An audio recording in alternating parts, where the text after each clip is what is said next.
Okay, let's see here. Let's line this up. Make sure you guys can see that. Yeah, we're good. Okay, we good? Yeah, okay. So a lot of you guys have been asking me how my knife drawer is actually assembled, and so I'm here to show you exactly what I use, and this is probably the best video I will give you this year because I'll show you guys how to store like a dozen knives, like large knives for like 10 bucks. So this is exactly what came from my home. I literally just pulled it out. I haven't cleaned it up at all, so forgive me for the mess. Let's see what I have here. So I've got some extra cork. I've got some cork from wine bottles, an oyster knife. What is this thing here? Is this a peeler? Yeah, it must be an orange peeler or like a skin peeler. We've got a couple peelers here. Another oyster knife. Oh, this is a cheese knife. This is like, we got this from like as a gift. I haven't even used it, but it's here, so we'll leave it here. Oyster knife. Shears. These are Wüsthof stainless steel shears. If you guys have never used like high quality shears, treat yourself to something. They're really nice. So let's put this over here. I'll just take these out just so you guys can see better, more clearly here. So kind of an impromptu video, so sorry for the lack of professionalism that I'm displaying right now. So extra cork floating around. Okay, so this is my knife drawer in my home. It's got my test knives and kind of my permanent collection, and kind of all jumbled up. And let me show you what they are. It's a good time for it because for this video, because I just need to swap out some knives anyways, so it's a good time for me to bring this back and swap the knives. So maybe once a month I'll show you guys, I'll do a video of me showing you guys what I'm actually putting into my test bed and what I have going on. And it'll give you guys a preview of what's to come in terms of reviews as well. So let's pull out one knife at a time here and we'll go from there. This is a Mercer. It's a Mercer bread knife. This knife here I've had for, I want to say, close to 10 years. No, maybe like 7 years or so. And this was way before I really got into knives and everything. And this knife here it's a serrated bread knife. It has never been sharpened. It is still pretty sharp, and it's a fantastic knife. I think this knife was like 15 bucks. I have two of them. Actually, one is a slicer and one's a bread knife. So it's actually kind of cool that I was using these a long time ago, and now Mercer has recently sent me a collection of knives. But these are like, these things are bulletproof. Again, these are like 17 bucks each, and you really kind of go wrong with them. Fantastic knives. I really enjoy them. This here is a Dalstrong bread knife. I've had this knife now for, I want to say, 2 months or so. You don't need a chef knife, a bread knife with a VG10 core steel. You don't, but I have one. They sent it to me, and so I'm not gonna refuse a great knife. Great knife, great handle. I mean, this here, this is usually what I go to at this point. This here is the Zwilling. Some of my German friends have been correcting me. So this is the Kramer by Zwilling, a stainless steel Euroline chef knife. Great knife. I have the carbon knife and the stainless steel knife. So I'll give you guys a really quick review as well while we're actually doing this. This knife here overall is very nice. It's edge holding ability is decent. It's about 2 weeks or so before you need to either strap it or throw it into a polishing stone really quickly. So not too bad. Overall profile I like. I would prefer to have a slightly flatter profile, but again, that's just me though. Handle, fairly ergonomical handle. I just wish it was not as rounded in the top belly area. I'd rather it be slightly thinner, but overall decent handle. The Kramer carbon Euroline. This knife here is a gem of a knife. I really enjoy it. It's a really good performer. Overall patina formation very slow. Edge holding ability of the 52-100 steel is actually pretty amazing. It's definitely up there, but still very sharp. I would say that it has the edge holding ability of between 3 and 4 weeks. I've been using it longer just because I want to see how long the edge will hold. It has a little bit of rust on it here, formation. I was actually cutting bacon one night, and one night was it was like 6 or 7 p.m. I was prepping bacon for the next day. My daughter just kind of went crazy. I remember so vividly. I put everything down. I didn't wash the knife. I didn't dry it off. I went into her room, and I was with her for the next 3 or 4 hours. And then finally came out like around midnight, and I'm real groggy. I look at the knife, and it's just all rusted up, at least in this area, because I was cutting the bacon, and so it just kind of got rusted. So I will clean this knife up. So this is actually a good opportunity for me to do a knife restoration video for you guys, so how to remove rust and patinas without really damaging the overall knife. So I'll put together a video of how to remove patina, updated version of the one that I did a little while ago. And it's a dragon knife. So this is a dragon tooth. I've named it a dragon tooth, and it's a really fun knife. I mean, it's got the BD1 end steel. It is probably one of the best stainless steel knives I have used. That steel is just incredible. This knife here has been in my drawer, I want to say for about, I want to say it's longer than the Kramer, so I was saying 3.5 to maybe 4 months. And the edge is probably within 10% of the original edge, or maybe even less, maybe within 5% of the sharpness of the original edge. A fantastic steel. I mean, one of the best steels. I love it. I'm actually taking this out because I'm replacing it with a 10-inch version of this knife. This here is by far the biggest shocker, surprising knife of the year. It's the Dragon Fusion Nakiri. It's got a fat spine. I mean, look at the spine of this thing. It's massive, massive spine. But the cut power that you can generate from this knife is unbelievable. And you can generate the same power at the very heel of the knife and at the very tip of the knife. I love it. It's a really, really good knife. I don't want to get rid of it. I may just keep it in my drawer because I actually love using this knife. So we'll see. I'll put it aside for now. And I also need to do a sharpening video with it, so it's actually not a bad thing that I take it out, because then sometimes when I leave a knife in a drawer, it's hard. I get lazy. I don't want to go back in the house, get the knife, come back and to sharpen it. So I'll put it out for now. A lot of folks want to see sharpening videos for that knife, so I will do that. This is a Dow Strong 8-inch Shogun X, one of my top performers. It's just my go-to knife. Really good workhorse. It's got a hefty blade, a great handle. It's a bulletproof knife. So this is Dow Strong boning knife. I was reviewing this knife, and so I actually have to take it out because I need to do a sharpening video for this knife. So Gladiator boning knife, good knife. Enzo utility knife. This is my wife's favorite knife at this point, and I actually really like this knife. It's a lot of fun. Razor sharp, really good edge, holding retention ability. In my drawer now, I want to say for about 3 months.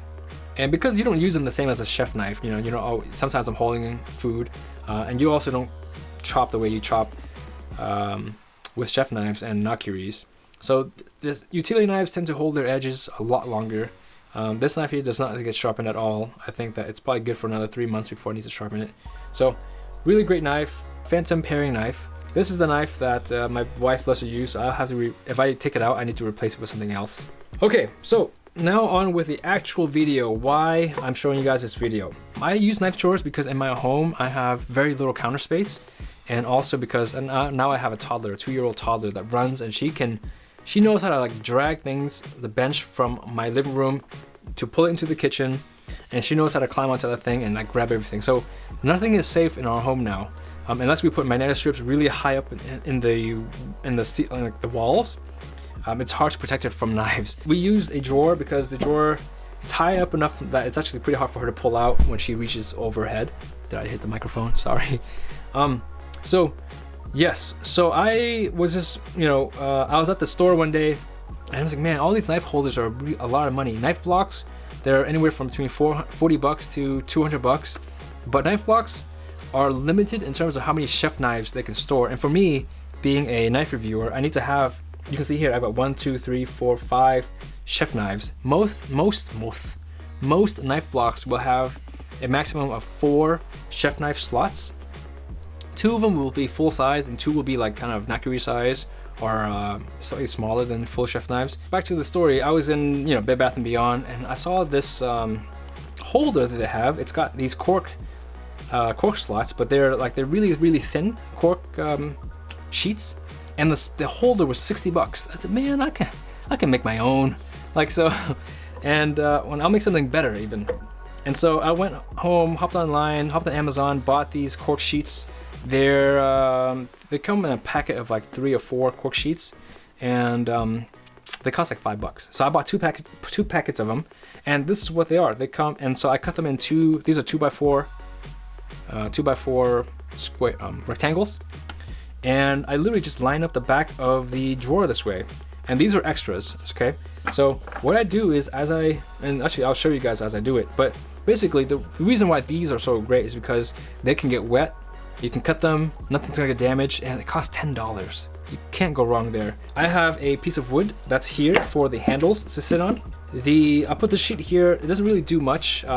It's here mainly to keep these from sliding and to keep this from sliding too much. It doesn't really do much to guard the knives, even though it does a little bit, but not a whole lot. This system here is great because I can add and take away sheets as needed. So let's say I only have 4 knives that I am using. I can just add more sheets, and so the knives don't flop around. So I'll show you guys exactly what it looks like in actual usage. So I've got a number of chef knives that I'll be testing now. So this is the Yaxelmon. Beautiful knife. And so we'll put this one here. So that goes in, and see how it sits on the board. And so the knife doesn't flop. I mean, it's flopping around a little bit now because there's only one knife in there. This is the Dragon Tooth Big Brother. Now, when I first held this knife, I said, man, this thing is huge. It's intimidating. But after seeing this knife, I came in to clean the drawer. I'm like, this thing is puny. Like, it's tiny. Look at this. It's a real knife. Look at that thing.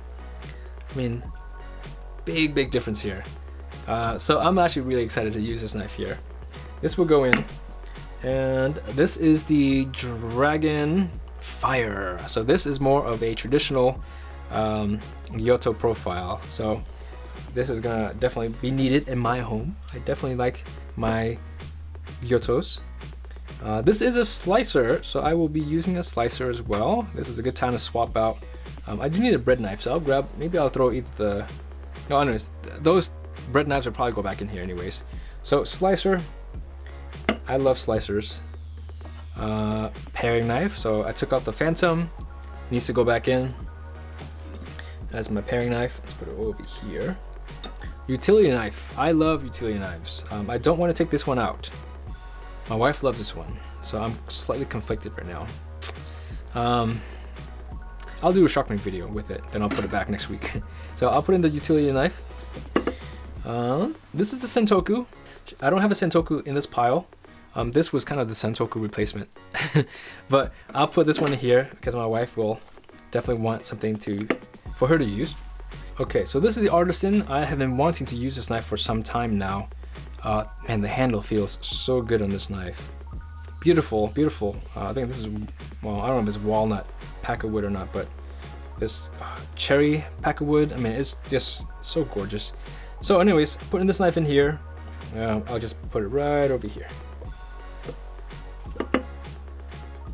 All right, so the 2 Kramers, the stainless steel and the carbon version is out. The Damascus version is going in. Ooh. Oh man, this is exciting stuff. So this has the SG2 core steel. So, look at this. Look at these 2 knives. So pretty. I mean, they're so different and unique in their own way. But I'll be very excited to have this knife here, even though I will give up the carbon for just a little while. So I'll put this knife here. So you can see right here that even with 7 large knives, 2 smaller knives, and I'm gonna put in the bread knife here, the Jiaostrong bread knife, and I'll put in my Mercer. I put them here just because I don't have anywhere else to put them. I won't be sharpening these knives because I've never had to. So you can see right here that we have 2, 4, 6, 8, 10, 12 knives. 12 knives are sitting here. Now you also may be wondering, why don't I put a sheath or a saya over my knives? Well, first, they're bulky, right? And also, just because you have the blades protected, the handles are still exposed. And those handles, when you open and close your drawer, they can still be bounced around. And so for me, this is a much safer storage solution than a saya solution. And you know, sayas can cost 30 bucks each, and sometimes even higher than that. And so you have to invest another 20 bucks, 30 bucks in addition to spending 100 plus on your knives. And just kind of a waste of money for me, in my opinion. So having this solution here, I've got my peelers back here, shears, got my peeler. This is exactly how I store my knives. And this is going right back in and going back into the kitchen. And so every month I will rotate a number of knives out. But this here is more than enough space for any knife lover. I can actually probably fit, and I'll show, and just for the sake of this video, I'm gonna do this. I'm gonna pull out the smaller knives, and I'm gonna stack more knives together and show you exactly how many knives you can actually fit in something like this. And this will vary if you have a wider drawer. This drawer was built in 1920 with the house, so very old drawer, very small. I live in a tiny home. My home, the entire size of my home is like 800 square feet. So really small place. All right, so I'm gonna throw a bunch of knives here together and I'll show you exactly, yeah, 1, 2, 3, 4, yeah, 4 corks in between, and it gives me just enough space here to move around. And so right here is about what I would be comfortable doing. And I'll never have this many large knives in my drawer at the same time.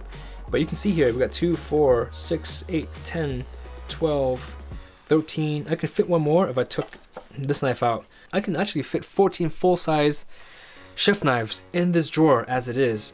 If you want to, I didn't do this, you can actually buy an extra sheet, an extra like $5 sheet, and have the cork line the bottom of the drawer. That way your knife will never touch any sort of board or wooden board at all. So that's an easy way. So for 15 bucks, you can have a complete guarded system that will make it so easy to organize your knives. Everything is, nothing can get wet here. The cork actually will absorb water.